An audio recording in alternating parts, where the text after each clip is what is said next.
Okay, my friends, it's a very big privilege to be here with you and to dedicate this shiur and this learning together in the merit of the Samson Mishpocha, the merit of Eric, and to bring a Lias Neshama to his very, very magnanimous Neshama, and to bring much strength to the family and blessing to Klal Yisrael.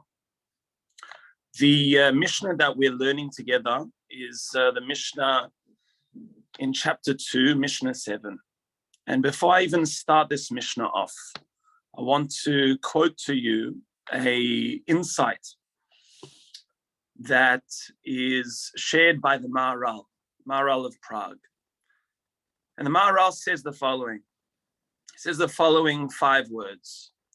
She'im ein shalom, ein klum, which means if there is no peace, a person has nothing. And that, I think, is really the introduction to this Mishnah that we're going to look at together. That if a person doesn't have peace, if a person doesn't have shalom, what do they really have? At the end of the day, the fundamental outlook of all and what one really searches for in life down to its core is something called shalom, is peace. Now, peace doesn't only mean that a person has an engagement with other people in a peaceful way and they don't have any conflict. That's also an ideal circumstance and something that we pray for in the world and in our own lives. But we're going to see that there's another element of peace, and that is peace internally. That a person could live a life where everything externally seems to be somewhat perfect, but they don't experience peace within themselves. And if a person doesn't experience peace within themselves, the Maharal tells us in explaining this Mishnah, ein klum, a person has nothing. So we're going to look at a few elements, a few components that erroneously purport to provide us with a sense of peace. And then we're going to look at their opposite counterparts and look at the avenues of how to really generate a deep sense of peace in one's own life. So Rabbi Yehuda Nasi, this is Rabbi Hillel. Rabbi Hillel came along and taught the following in the Mishnah. Hu haya omer, he would say, and I'm going to read it. Let's have a look at it together. But we're going to understand, even while reading it superficially, that there's a lot of depth within every single word that's about to be read, and we're going to try and unpack it together. So the Mishnah says, Marbe basar, marbe rima. The initial state where a person can become conflicted and a person can erroneously become entrapped in the pursuit for peace is that they look to their flesh, to their body. And a person says, how do I experience peace in life? What do I need to do to feel a sense of peace? So they say to themselves, when my body feels comfortable and my body feels like it's in its prime in terms of its appearance, and I'm able to invest, into my appearance and everything looks perfect externally in terms of how I look, which is my basa, which is my flesh, then I'll be in a state of peace. And the person says, if I lose a little bit more weight, or if I had more hair, or if I was taller or shorter, or whatever it was, person says, I'll feel more peaceful in life. But the Mishnah tells us, marbe basar. The issue with that is the more a person focuses on their body, the more a person enters into the marbe rima. Marbe rima means that there are more worms. And this is a reference to, in fact, the trap. Because if we think about it, in comparison to how much our bodies give us peace in terms of the perfection, in terms of appearance, or one's health and how much they exercise, all of those things are important. And a person needs to make time to look after themselves physically. But to hone in on that as being the archetypal source of peace is very dangerous, because marbe basa marbe rima, the more a person becomes inundated with their body and their appearance, the more they become consumed by the worms. And what those worms are that niggling mindset of, I'm not perfect yet. I need to be more perfect. And this looks like that. And I didn't work out today. And I didn't exercise today. And a person becomes so reliant. I know even in myself, those days that, or those seasons where I got so into exercising, and that one day that you miss exercising like eats you up. And the Mishna is saying here, yes, you have to look after your health, but don't become too usurped by that mindset that a person becomes so crazy about their appearance and health, because they start to become consumed by the worms, those thoughts and that obsession with their appearance. Now, the next state is where a person says, all right, I've gotten to get my body into its perfect state. I look perfect. I'm healthy, Baruch Hashem, and I'm exercising. I'm going for my run every day, or I'm playing paddle, or whatever I'm doing to keep myself fit. The next state that a person starts to become aware of is, 1 second, I'm still not feeling totally peaceful inside of myself. Why am I not feeling peaceful? So the next part is where the mind starts to say, why I'm not feeling peaceful? It's because I don't own enough. It's because I don't have enough things. If only I had more, if only I had this, if only my infrastructure, my financial or my business infrastructure was much more secure and much more predictable and much more expansive, then I'll have more peace. But the Mishnah comes along and says, Mar benachasim, the more you have, Mar bedaiga, the more you worry. Now, it's a very strange thing if you think about it. If you ask an individual what is going to solve their issues of worry, the answer would most likely be, if I had more money, if I had more stability, if I had more holiday homes, whatever the answer a person may give, it seemingly is centered somewhat around in this interval of time of mar benachasim. So why does that equal more worry? It should be the opposite. The more a person has, the less they should worry. So the deep interpretation here is the following. The danger of what we own is that it can start to own us. The more a person has and the more a person develops in terms of their infrastructure and what they own, so to speak, the more reliant an individual becomes on that to prop up their own identity. So instead of experiencing, which we'll see in the second part of the Mishnah, the essence of who a person is, the deeper peace that exists already there, a person starts to look to the external ownership or the external environment to define their identity. Now, the more a person has to manage, the harder it is to retain that sense of identity. And that's why Mar benachasim, the more a person owns, not to say it's problematic to own, but it's to say that when the ownership of items and property and nechasim, what we're seeing here, becomes the apex of a person's identity, then it leads to daiga, it leads to worry, it leads to anxiety, because a person is left concerned, how do I manage this? How do I keep this alive? Then the next one is very controversial. Okay, so if I had the ability to see people, which is not really the best opportunity to do that now, but even to engage with this, it is very controversial. Let's see what this means on a deeper level, and let's try and keep it in context of our own internal peace, our own shalom, as we started off the shiur by saying, she'im ein shalom ein klum. If a person doesn't have peace, they have nothing. The essence of life is being able to have peace, of course, on an external level, but more importantly, on an internal level. And I would say the opposite as well is true, that if a person has peace, no matter what is going on, they have life. So if we're able to attain that sense of peace, that is one of the biggest things that we're able to attain in our lives. So the first two elements that we've touched on are the two aspects that remove, or two erroneous ways that a person looks to try and find that peace. The first one is in their body and in the physicality of the self, the relaxation and the pleasure of the self.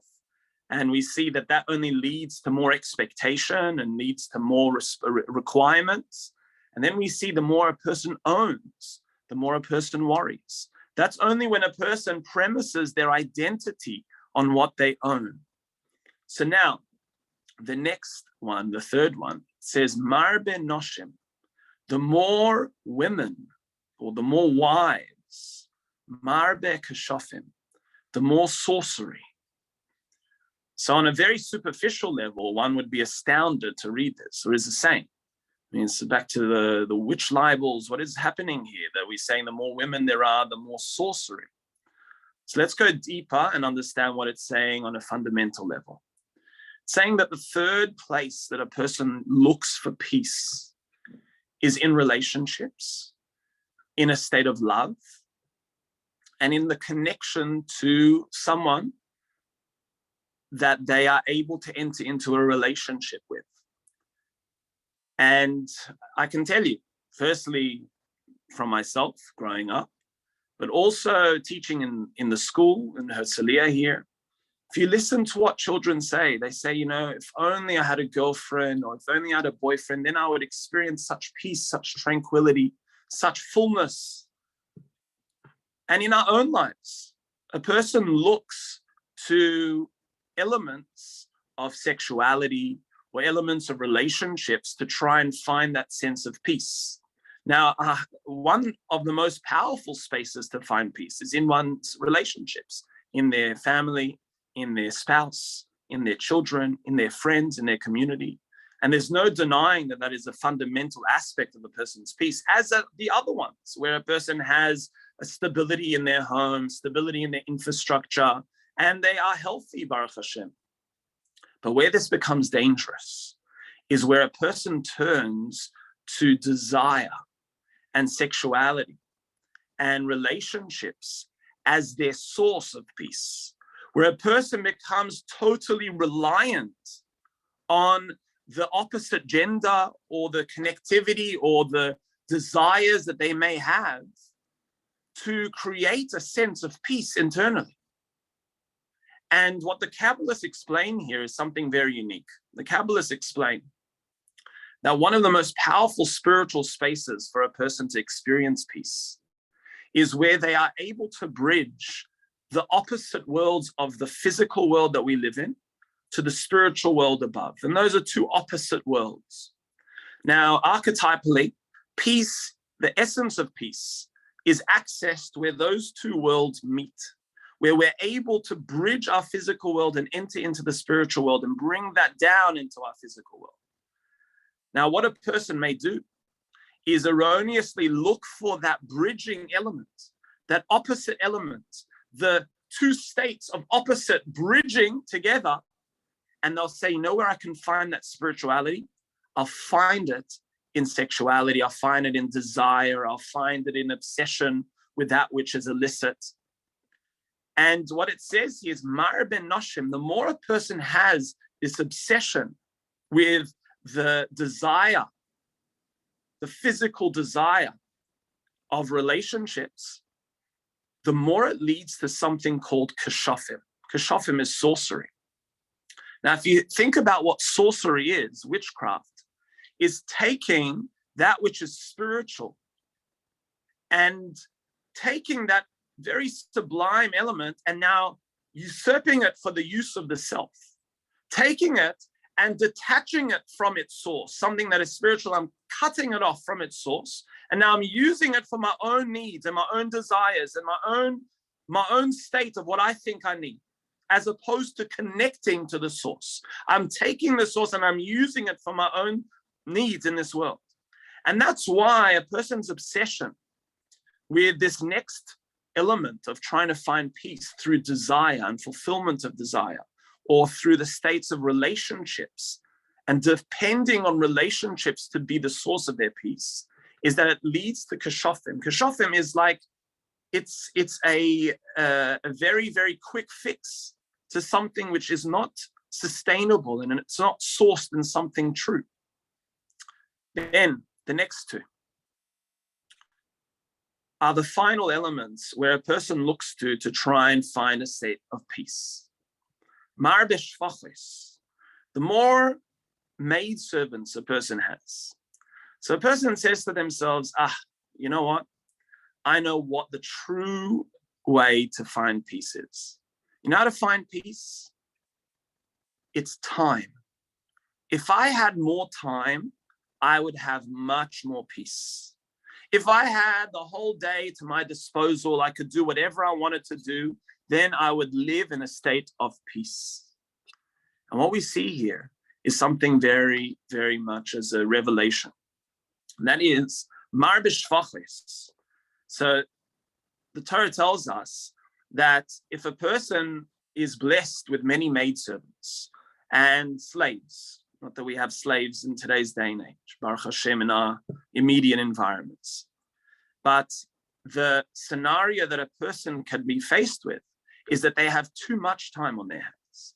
And where a person thinks, if only I had more time, then I would live in a state of peace. What the Mishna is telling us, you know what more time leads to? It leads to zimma. More time leads to promiscuity. Because what a person looks for desperately is to fill that time. And when a person is not utilizing their time effectively, and they're not feeling a sense of movement and momentum, they turn to illicit forms to fill that space. And that's what it means. The more maidservants that are taking care of everything for you, then the more a person enters into a state of zimma. So we can't obviously underestimate time, and we're going to see what the elements of deep peace are in a moment. But to come along and say, you know what, I'm too busy, I can't have peace in life, is erroneous as well. And then the final one here, that is a disruption to peace, is marbe avodim. Marbe avodim means the more slaves, the more men servants a person has, is the more theft that exists.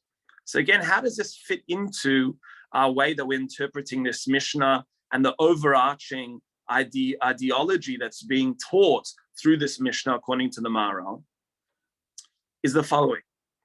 You see, the archetypal energy force associated with a man, and this is not to say that only men have this, it's not to say that women don't have this, and it's not to say that all men have this, but the archetypal energy force that is generally seated within the masculine energy, and again, something that a woman can have as well, is the need to conquer and acquire and own. And this quest for conquest. And when a person is surrounded by that energy, and the Maharal explains that the men servants, which is this masculine energy that they're surrounded by, meaning person thinks, if only I could have more success and more victory, and I could, be able to be more successful in this realm, be it in my business or be it in it could be one's own, goals that they set for themselves.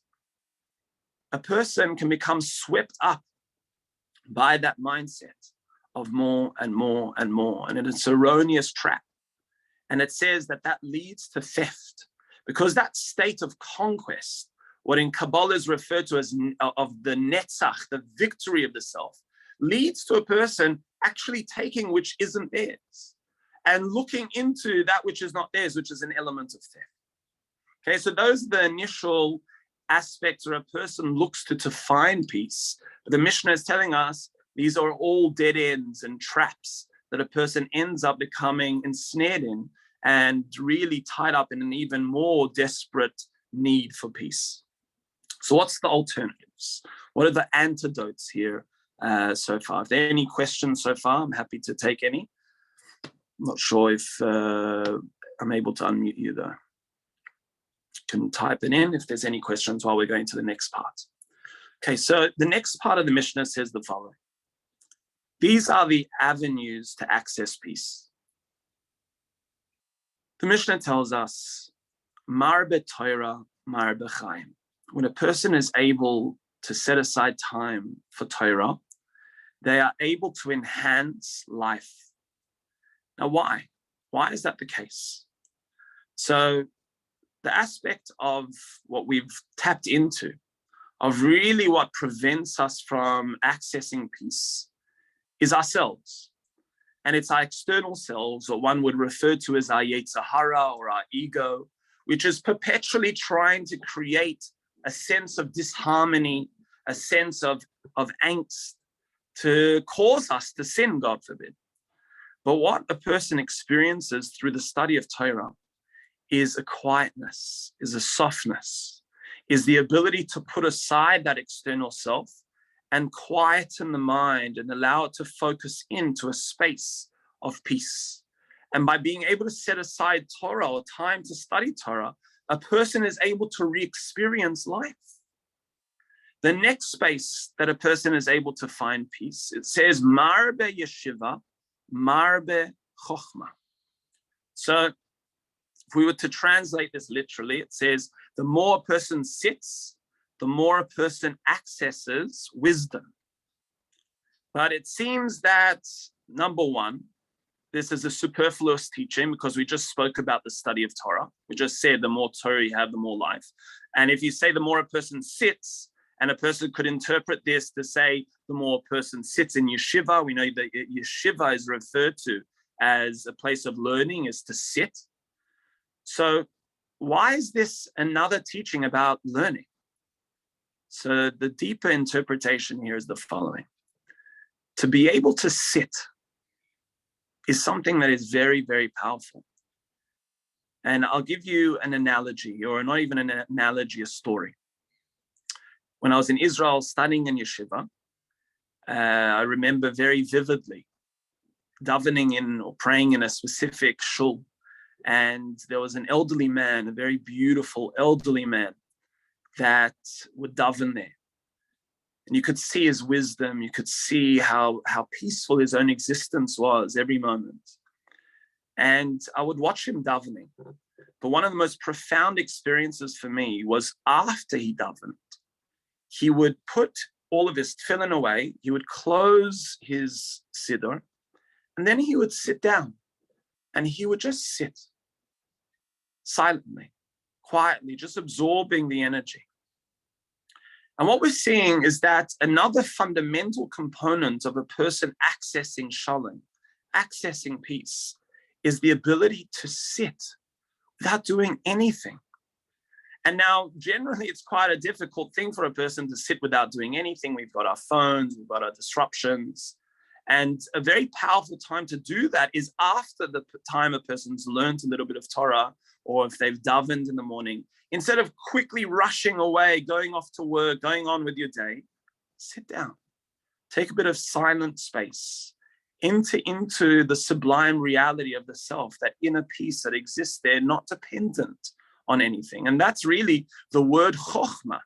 The word chokhmah is also quite erroneously defined by many as wisdom. People think it's a state of knowledge, of wisdom, that a person knows more. But the word chokhmah comes from the word koyach ma, which means the strength of what? A state, if you understand what, is a state that's undefined. And by being able to tap in the strength of what is nothing, just the state of nothingness, this beautiful, sublime space of wisdom that a person is able to access, this inner deep serenity of shalom, of peace, through just being able to sit silently, not having to go anywhere in life, not being swept up by all of these needs of the body, of one's ownership, of what they have in terms of their desires, of what they have in terms of having more and more and more time at one's disposal, and having this need to conquest over other things. But just being able to tap into a space which has no need, A place which is silent is the concept of marbe yeshiva. The more a person can just sit without any interruption, any disruption, any distraction, the more they can tap into that koyach ma, the chokhmah. Marbe eitza is another element of tapping into peace. And that is the following. Often what disturbs our peace is we become too set on something. Our mindset becomes too extreme in terms of our perception of something. And we can become so bent in terms of our perception that it can entrap us. The concept of eitzah is the ability to have advice from someone else. Advice doesn't mean that you have to take the person's advice, but advice allows one's mindset to be liberated from the extremity of where it is focusing into. And the ability to have eitzah, the ability to free one's mind and have other perspectives and other, colorations of the mindset is a very important aspect for peace. And when a person is able to tap into a calibrated sense of mind, they tap into something called marbe tvuna. They tap into something called understanding. They get into a deeper space of understanding, which is very important for peace. To be able to understand, to be able to live life in a space of, I get it, I understand, I get it, I see the bigger picture. In that space, a person is able to access peace. Marbet tzedakah, which is one of the most fundamental elements here, because the aspect that is mentioned here is the word shalom itself. Marbet tzedakah, and it's a very interesting one. Why is this lead to a sense of peace? Marbet tzedakah, the more charity a person gives, marbe shalom, the more peace a person is able to experience and bring into the world. So the understanding is that, as we saw above, as marbe nechasim, the more a person owns, the more a person worries. And we understood that to mean because the more a person owns, the more a person feels that their identity is defined by what they own. So everything around me has to be perfectly in its state. Otherwise, I feel my identity is in flux. And that leads a person to anxiety and to worry. But tzedakah is the ability to give away. Tzedakah is the ability to say, whatever I have around me, it's not mine, it's Hashem's. And I give it. I don't hold on to it and I grab it with my fist, not ever letting go, to be able to absorb life and be able to experience life. And that's why tzedakah itself, the ability to let go of holding on to that which you think defines the self, is what allows a person to enter into peace, into shalom. The final two elements here that are the access points to peace is the following. Kana shem tov. Kana shem tov means a person acquires a good name. So what does it mean to acquire a good name? And why is this, again, important ingredient to discovering peace? So if you think about what a person's name is, a person's name is a hint towards them. When you call out a person's name, my name's Shmuel. Person calls me and says Shmuel. It's a direction towards the self. Now, to acquire a shem tov means to be in touch with oneself, to be aware of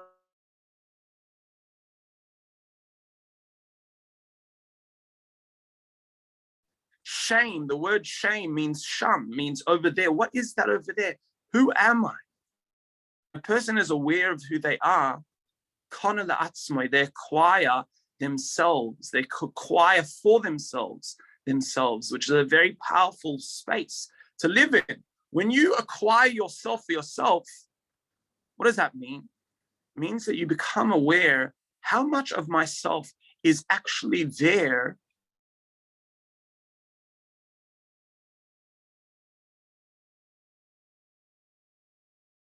of others, in the hands of other people to manipulate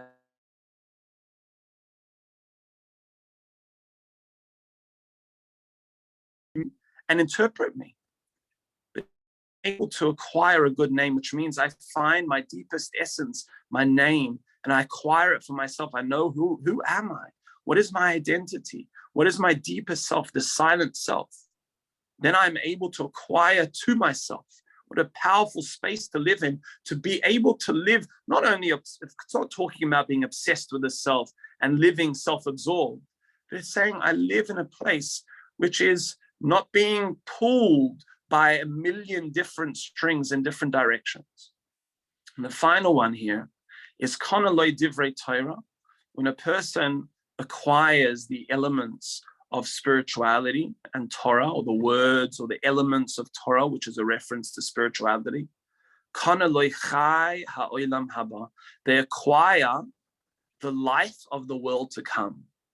Now understand, my friends, this doesn't only mean that a person acquires this in the world to come, meaning whatever they've done in this world will reap dividends in the world to come.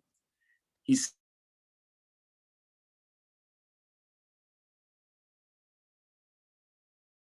deeper elements, you will have a world to come in this.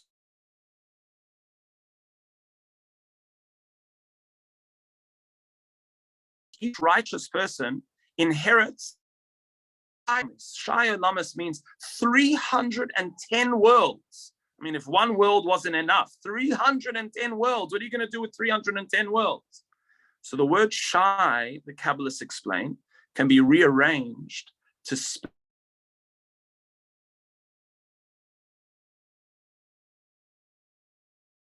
Yesh means to have.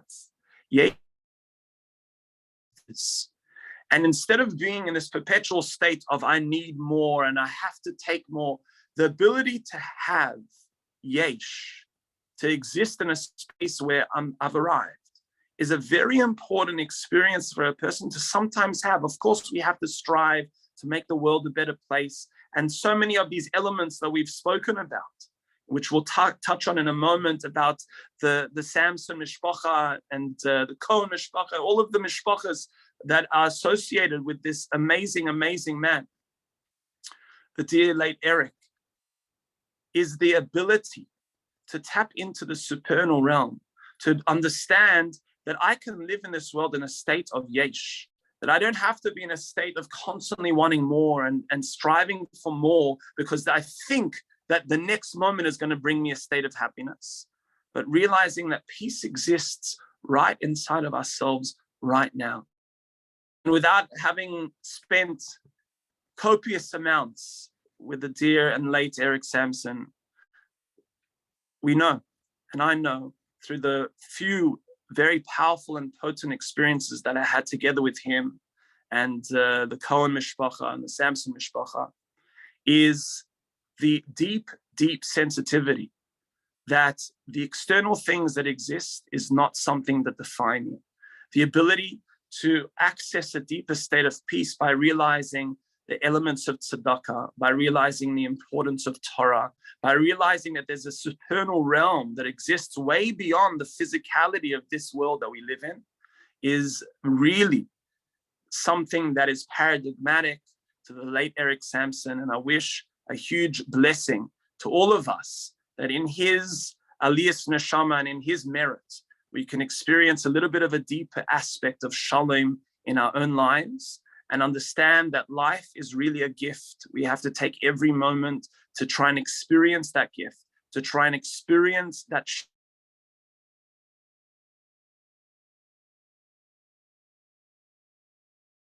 of the day.